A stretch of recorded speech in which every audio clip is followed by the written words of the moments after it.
This is an image of one of the first of those university programs, nurses training at one of the first of those university programs at the University of Minnesota. I'm not entirely certain what they're doing to the nurse in the middle. I think they're practicing bandaging, and the nurses in the room might know that better than I.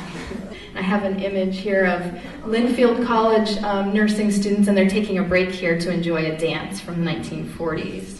Denied membership in the ANA, one of the first active forms of resistance on the part of black nurses, came early in the 20th century with the formation of the National Association of Colored Graduate Nurses, the NACGN, in 1908. And featured here is the co-founder, Mary Eliza Mahoney. And Mahoney was the first black woman registered nurse in the nation, and she co-founded this organization. Congresswoman Bolton was one of the major philanthropists supporting the NACGN.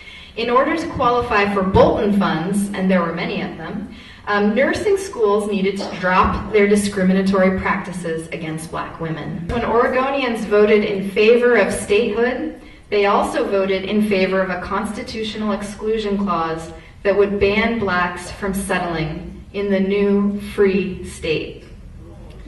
When Oregon became a state in 1859, it became, according to McLagan, the only free state admitted to the Union with an exclusion clause in its constitution. And that clause was not repealed until 1926.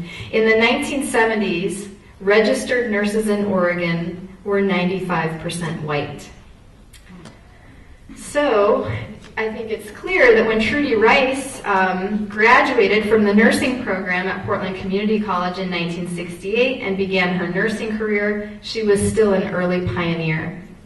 In the post-civil rights era Oregon, a still relatively small black population, combined with continued racial hostility, sets the context for Trudy Rice's work in nursing. First of all, I always wanted to be a nurse. I wanted to be one ever since I was a little girl. My mother, from our church, she was the chairperson for her circle, and she would send get well cards and cards out to cheer people up, and I would always help her send those cards out. And she said that I would just drive her crazy because I was always asking about how the people were doing. How's this person? How's Mrs. So-and-so? How's Mr. So-and-so? So I've always been concerned about people.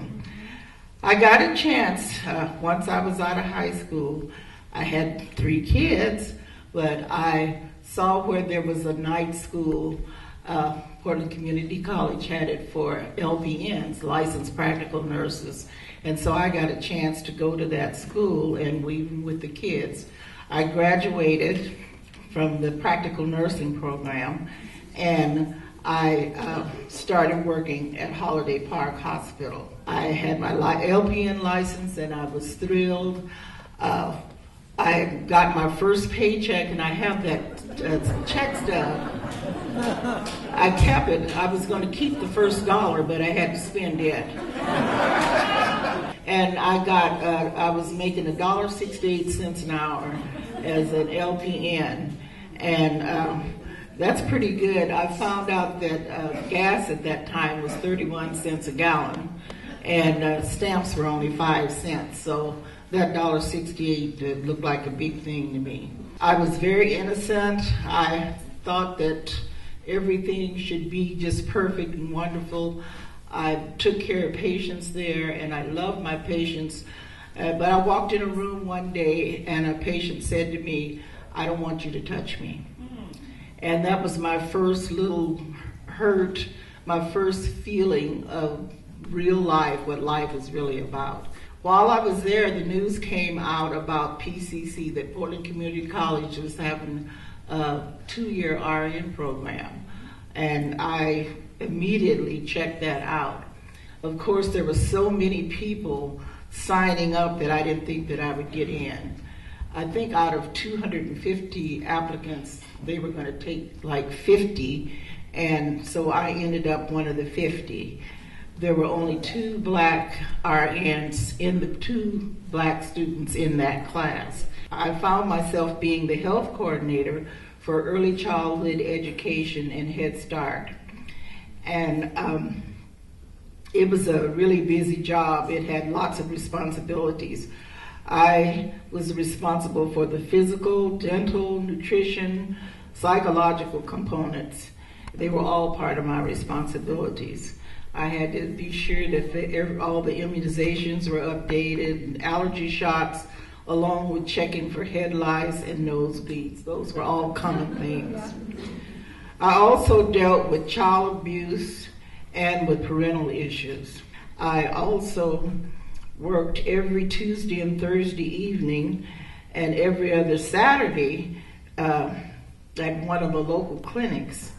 In the meantime, I would work all day for the school district, then I'd come home in the evening, prepare food, and then leave at 7 o'clock for my other job.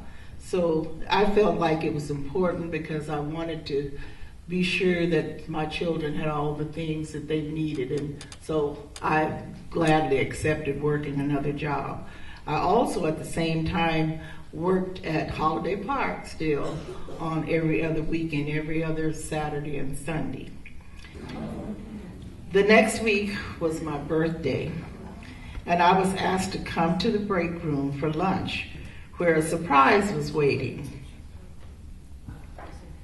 There was a cake with a picture of Aunt Jemima on the front. Do you have that picture? I have a picture. There it is. They took some Polaroid pictures, and so I just reached over and took the pictures after they had taken them, and they clapped and they laughed and they thought it was really funny. They thought it was a funny joke. When they finished clapping and laughing, I told them that it was not funny and that it was very serious, and I was leaving at that time. I didn't leave the building. I went to the administrator, and I told the administrator, I took the picture out and showed it to her. She almost fainted, but I showed her the picture, and I told her that there was a lot of things that I could do with that picture. I could make a big deal out of it. I could go to the newspaper. I could go to Channel 8 or whatever and talk about it. But I told her what I wanted was some diversity training for that campus.